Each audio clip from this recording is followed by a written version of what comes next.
প্রিয় ছাত্রছাত্রী, আগের দিন আমরা আর্যাবর্ত বর্ণনামের প্রাথমিক আলোচনা করেছি। আজকে আমরা ত্রিবিক্রম ভট্টের লেখা আর্যাবর্ত বর্ণনামের পাঠ্যাংশ শুরু করব। পাঠ্যাংশ 1 অর্থাৎ পাঠ্যের প্রথম যে অনুচ্ছেদ, সেই অনুচ্ছেদটা আমরা আলোচনা করব।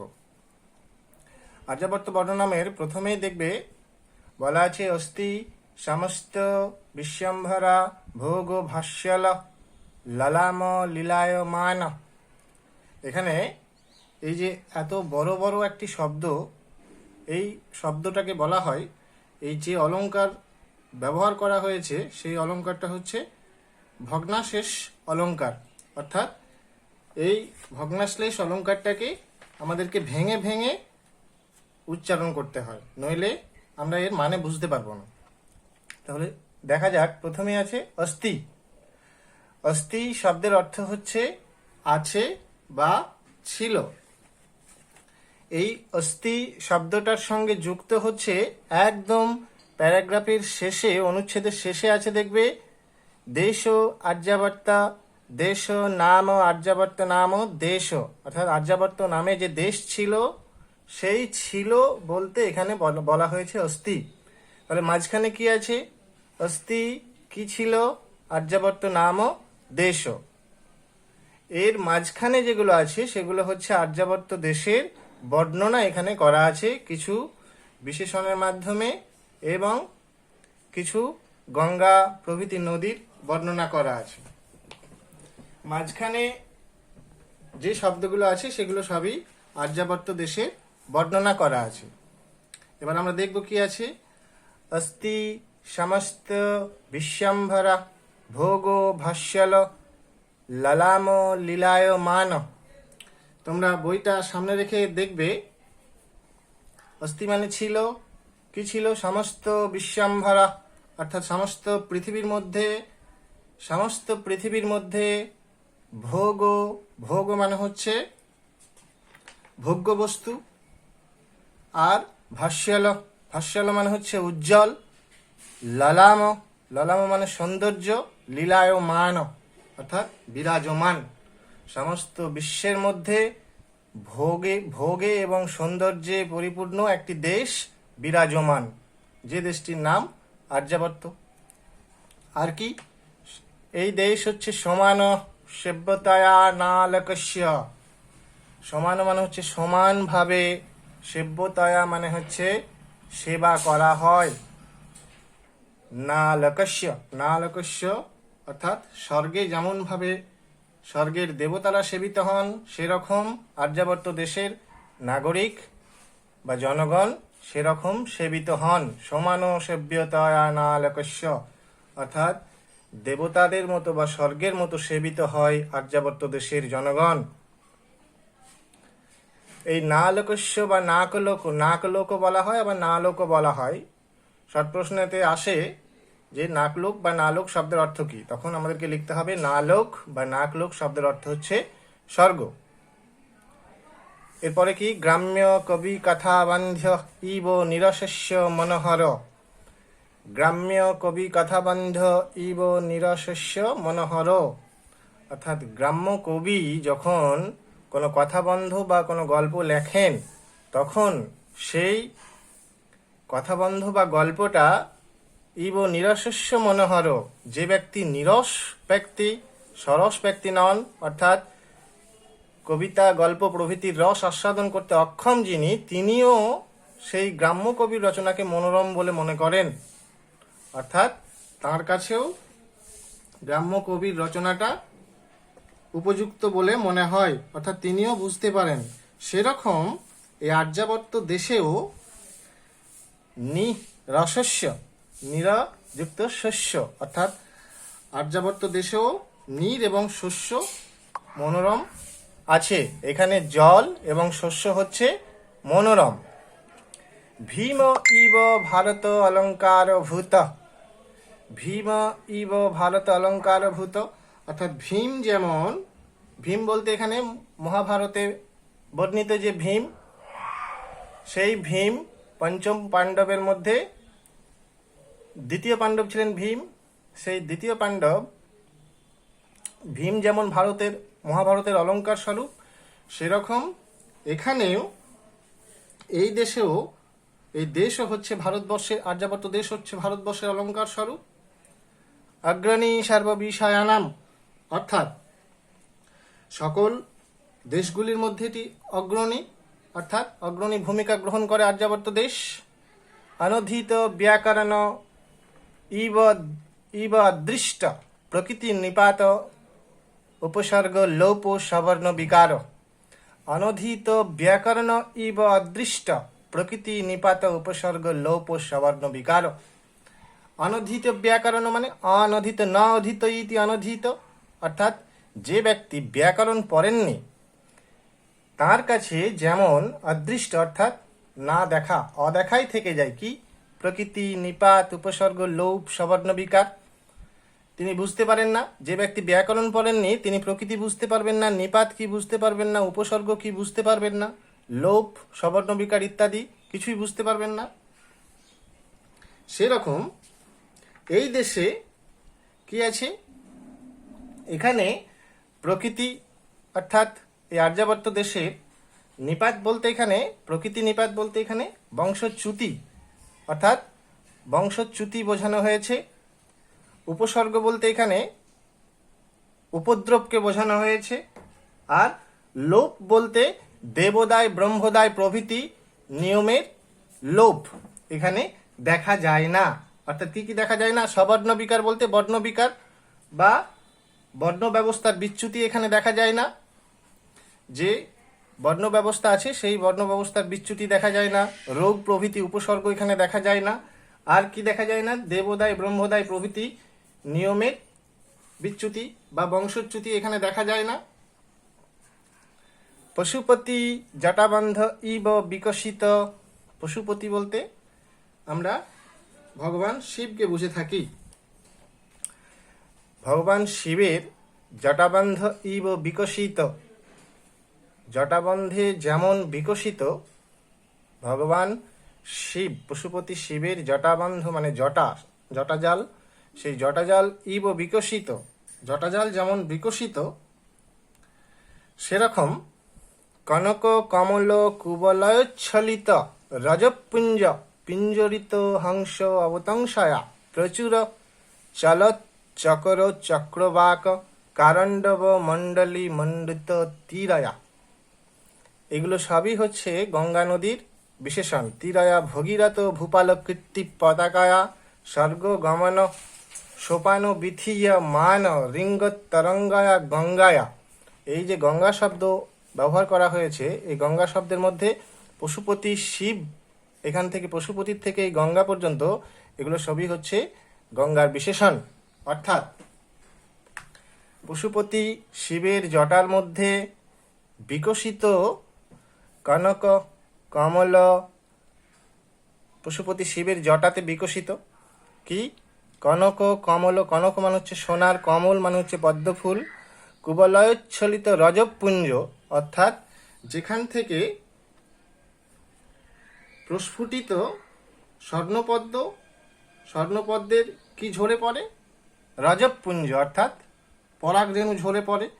কিসে, হংসা অবতংশয়া, অর্থাৎ যে হাঁসগুলি আছে গঙ্গা নদীর মধ্যে, যে রাজহংস আছে সেই রাজহংসের মধ্যে বিকশিত যে পদ্ম আছে গঙ্গা নদীতে, সে বিকশিত পদ্মের পরাগ রেণু সাদা রাজহাঁসের উপর পড়ে পীতবর্ণ অর্থাৎ হলুদ হয়ে যায়, দিয়ে সেগুলোকে কি মনে হয়, কুবলয়োচ্ছলিত অর্থাৎ কানের অলঙ্কারের মতো মনে হয়। প্রচুর আর কি কি আছে গঙ্গা নদীর আশেপাশে, প্রচুর চলত চকর চক্রবাক কারণ্ডব মণ্ডলী মণ্ডিত, অর্থাৎ অনেক চঞ্চল চকর পাখি, চক্রবাক পাখি, বালিহাঁস বা সারস সমূহ মণ্ডিত আছে। কোথায়, তীরয়া, গঙ্গা নদীর তীরে। আর কি বলা আছে, ভগীরথ ভূপাল কীর্তি পতাকায়া, অর্থাৎ রাজা ভগীরথের কীর্তি পতাকা স্বরূপ কি স্বর্গ গমন সোপান বিথি, অর্থাৎ স্বর্গ গমনের যে পথ, বিথি মানে হচ্ছে পথ, সোপান বা পথ, বিথীয়মান রিঙ্গ তরঙ্গয়া, অর্থাৎ যে তরঙ্গিত চঞ্চল তরঙ্গ স্বরূপ যার সেই গঙ্গা নদী, গঙ্গা নদীর পুণ্য সলিল পুণ্য জল প্লাবিত কোথায়? আর্যাবর্ত দেশে। কি প্লাবিত আর্যাবর্ত দেশে?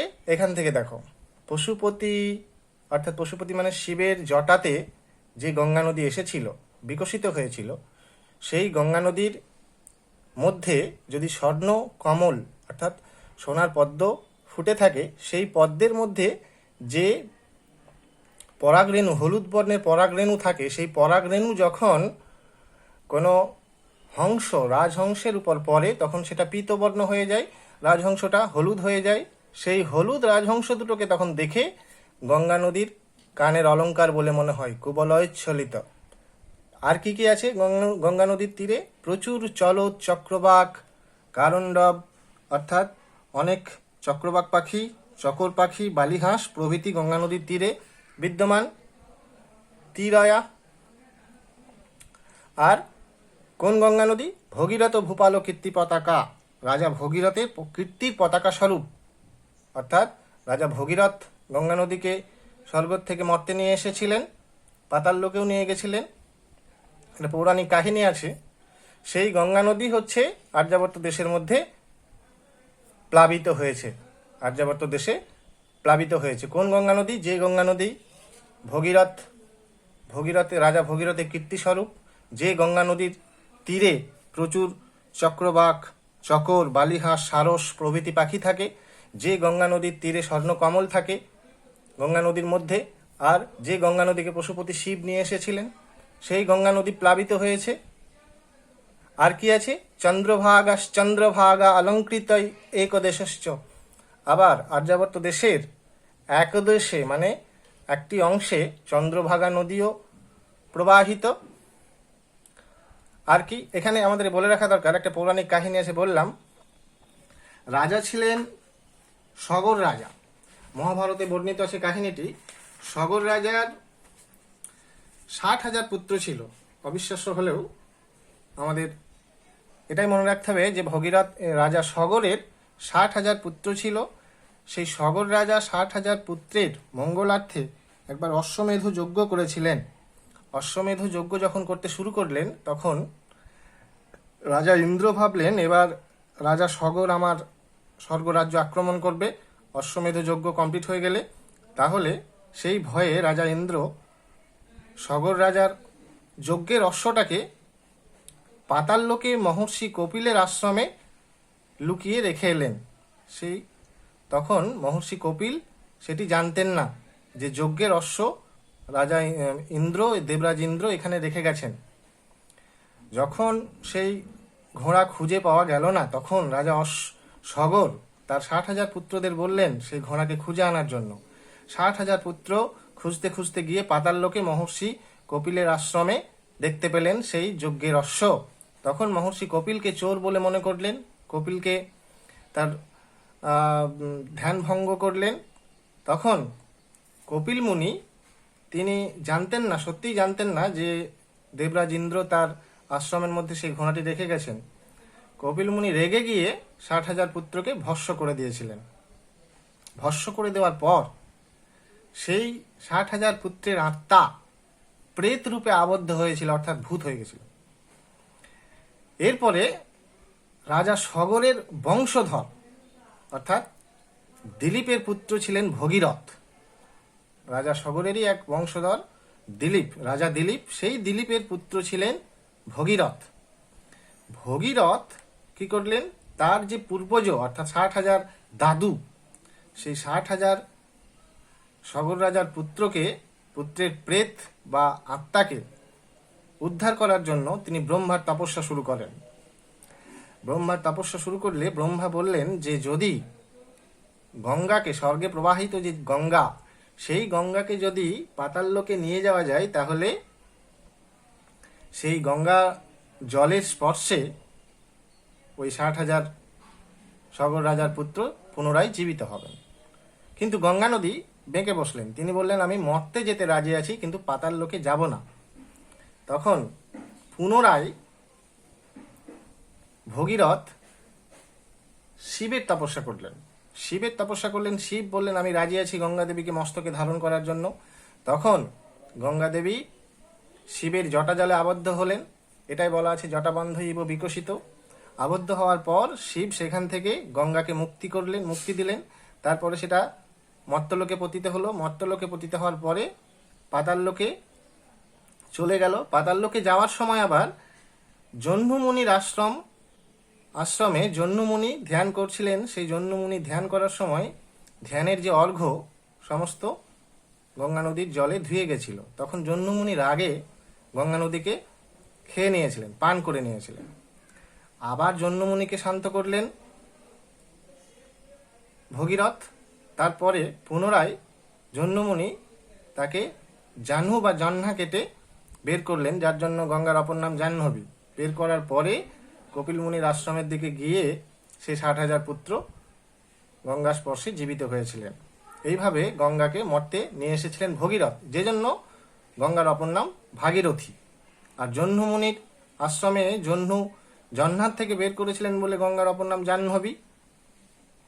স্বর্গে আমাদের জানা দরকার গঙ্গার 3টি গঙ্গা আছে, ত্রিপথ গঙ্গা, অর্থাৎ স্বর্গে প্রবাহিত, মর্তে প্রবাহিত এবং পাতালে প্রবাহিত। সেজন্য গঙ্গাকে ত্রিপথ গা বলা হয়, ত্রিপথ গা। স্বর্গে যে গঙ্গা প্রবাহিত তার নাম মন্দাকিনী, মর্তে যে গঙ্গা প্রবাহিত তার নাম ভাগীরথী বা গঙ্গা, আর পাতালে যেটা প্রবাহিত তার নাম ভোগবতী। আরো পুরাণে নানান রকম ভাবে কাহিনীটাকে বর্ণনা করা আছে, আমাদের অত জানার দরকার নেই। যদিও আমাদের শুধুমাত্র এইটুকু জানা দরকার যে ভগীরথ নিয়ে এসেছিলেন গঙ্গা দেবীকে মর্তে, যে জন্য ভগীরথ ভূপাল কীর্তি পতাকায়া বলা আছে। এরপরে কি আছে? এরপরে দেখবে তোমাদের আছে, কতদূর পড়া হলো আমাদের, প্লাবিত চন্দ্রভাগা অলঙ্কৃত একদেশশ্চ, সে আর্যাবর্ত দেশের একদেশ, অর্থাৎ একদেশে চন্দ্রভাগা নদীও প্লাবিত হয়েছে। শরণ্য পুণ্যকারিণাম, আর্যাবর্ত দেশ হচ্ছে পুণ্য ব্যক্তিদের শরণ্য, অর্থাৎ পুণ্য ব্যক্তিরা এখানে শরণ গ্রহণ করেন, আশ্রয় গ্রহণ করেন। আর কি আছে? আরাম রমণীয়ক কদলী বনস্য ধাম ধর্মস্য, আরাম রমণীয় অর্থাৎ রমণীয় কলাবনের উদ্যান আছে কদলীবন।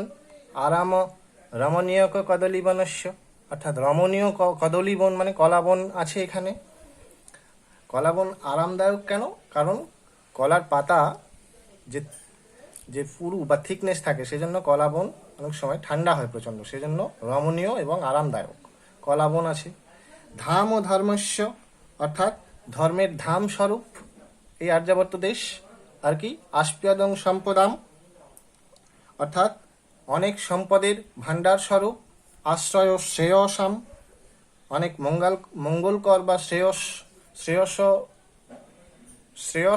শব্দের অর্থ হচ্ছে মঙ্গল বা কল্যাণকর জিনিসের আশ্রয় হচ্ছে এই আর্যাবর্ত দেশ। আর কি? আকর সাধু ব্যবহার রত্নানাম, সাধু ব্যক্তিদের ব্যবহারের জন্য বা সজ্জনদের ব্যবহারের জন্য রত্নের খনি এখানে আছে। আচার্য ভবনম, আর্য মর্যাদা উপদেশানাম, আর্যাবর্ত নাম উদ্দেশ্য, অর্থাৎ আর্য বা শ্রেষ্ঠ আচার্য ভবনম আর্য, অর্থাৎ আর্য বা শ্রেষ্ঠ ব্যক্তিদের আচরণের জন্য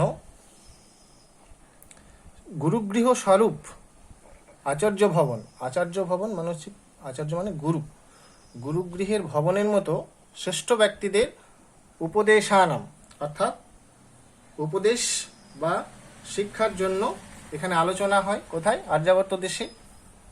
যারা শ্রেষ্ঠ ব্যক্তি বা আর্য, সেই ব্যক্তিদের আচরণবিধি বা উপদেশ শিক্ষাগুরু বা গুরুগৃহের মতো এই আর্যাবর্ত দেশে আলোচিত হয়। তাহলে এই হলো আমাদের প্রথম পাঠ্যাংশের প্রথম অনুচ্ছেদ, আর্যাবর্ত বর্ণনাম।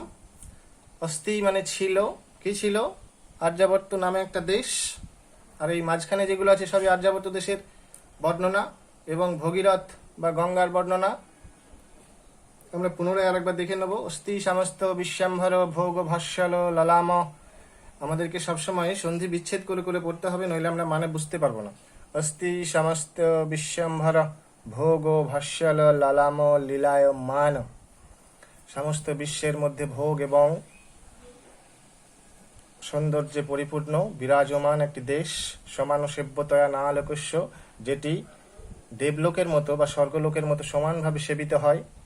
গ্রাম্য কবি কথাবন্ধ ইব নিরসস্য মনোহর। গ্রাম্য কবির কথাবন্ধ যেমন নিরস ব্যক্তির কাছেও মনোহর, সেরকম এখানে অর্থাৎ আর্যাবর্ত দেশে নিরসস্য নীর যুক্ত শস্য অর্থাৎ জল এবং শস্য হচ্ছে মনোহর। ভীম ইব ভারত অলঙ্কারভূত। ভীম যেমন মহাভারতের অলঙ্কার স্বরূপ, সেরকম এই আর্যাবর্ত দেশ হচ্ছে ভারতবর্ষের অলঙ্কার স্বরূপ। অগ্রণী সর্ববিষয়ানাম, সকল দেশের মধ্যে অগ্রগণ্য আর্যাবর্ত দেশ। অনধীত ব্যাকরণৈব দৃষ্ট প্রকৃতি নিপাত উপসর্গ লোপ সবর্ণ বিকার। অনধীত ব্যাকরণ, যে ব্যক্তি ব্যাকরণ পড়েননি তার কাছে যেমন অদৃষ্ট স্বরূপ কি কি প্রকৃতি নিপাত উপসর্গ সবর্ণ বিকার প্রভৃতি, লোপ সবর্ণ বিকার প্রভৃতি তিনি যেমন দেখেননি, সেরকম এখানেও অনেক বিষয় অদৃষ্ট অর্থাৎ নেই। কি কি নেই? উপদ্রব নেই, উপসর্গা মানে হচ্ছে চোর প্রভৃতির উপদ্রব নেই, সবর্ণ বিকার মানে বর্ণ বিকার প্রভৃতি নেই, আর ব্রহ্মদায় দেবদায় প্রভৃতির নিয়ম নেই, অর্থাৎ এই খারাপ জিনিসগুলো এখানে নেই। বর্ণচ্যুতি এখানে দেখা যায় না, অর্থাৎ কোনো বর্ণ থেকে কেউ বিচ্যুত হয় না, স্ববর্ণে থাকে সকলে। পশুপতি জটাবন্ধইব বিকশিত। পশুপতি শিবের জটাবন্ধে বিকশিত যে গঙ্গা, সেই গঙ্গার মধ্যে কনক কমল অর্থাৎ স্বর্ণপদ্ম প্রস্ফুটিত। সেই স্বর্ণপদ্মের পরাগ রেণুতে যে রাজহংস পীতবর্ণ হয়ে যায়, পিঞ্জরিত পীতবর্ণ হয়ে যায়, সেই রাজহংসকে কুবলয়োচ্ছলিত অর্থাৎ কর্ণের অলঙ্কার স্বরূপ মনে হয়। আর গঙ্গা নদীর তীরে কি আছে? প্রচুর চলত চক্রবাক সারস প্রভৃতি বালিহাঁস প্রভৃতি পাখি সেই তীরে আছে। কারণ মণ্ডলী মণ্ডিত অর্থাৎ মণ্ডলীকৃত হয়ে আছে। কোন গঙ্গা? ভগীরথ ভূপাল কীর্তি পতাকা। যে গঙ্গা ভগীরথ, রাজা ভগীরথের কীর্তিস্বরূপ, সেই গঙ্গা এখানে প্লাবিত।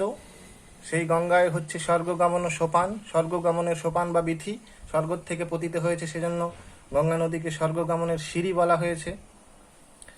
রিঙ্গ তরঙ্গায়া, সেই তরঙ্গ বিদ্যমান, সেই তরঙ্গ স্বরূপ যে গঙ্গা নদী, সেই গঙ্গা নদীর পুণ্য সলিল পুণ্য জল এখানে প্লাবিত হয়েছে আর্যাবর্ত দেশে। আর কি? চন্দ্রভাগা অলঙ্কৃত একদেশস্য। আর্যাবর্ত দেশের একাংশ চন্দ্রভাগা নদীর দ্বারাও প্লাবিত। শরণ্য পুণ্যকারিণাম, পুণ্য ব্যক্তিদের স্মরণস্বরূপ আশ্রয়স্বরূপ। আরাম রমণীয় কদলী বনস্য, আরামদায়ক এবং রমণীয় কদলী বন অর্থাৎ কলার বন আছে। ধাম ও ধর্মস্য, ধর্মের ধাম স্বরূপ আশ্রয়স্বরূপ। আস্পদং সম্পদাম অর্থাৎ সম্পদ সমূহের ভাণ্ডার আছে এখানে। আশ্রয় শ্রেয়সাম, কল্যাণ বস্তুর শ্রেয় আশ্রয়স্বরূপ। আকর সাধু ব্যবহার রত্নানাম, সাধু ব্যক্তিদের ব্যবহারের জন্য, সজ্জন ব্যক্তিদের ব্যবহারের জন্য রত্নের খনি আছে। আর কি আছে? আচার্য ভবনম আর্য মর্যাদা উপদেশ, দেশানাম আর্যাবর্ত নাম দেশ, অর্থাৎ শ্রেষ্ঠ ব্যক্তিদের আচারবিধি বা উপদেশ শিক্ষার জন্য গুরুগৃহ স্বরূপ আর্যাবর্ত দেশ আছে বা ছিল। এই হচ্ছে আর্যাবর্তের প্রথম অনুচ্ছেদের বর্ণনা। এরপরেও এর মধ্যে যদি কোনো অসুবিধা থেকে থাকে তাহলে তোমরা আমাকে জিজ্ঞেস করবে, আমি যথাসম্ভব উত্তর দেওয়ার চেষ্টা করব।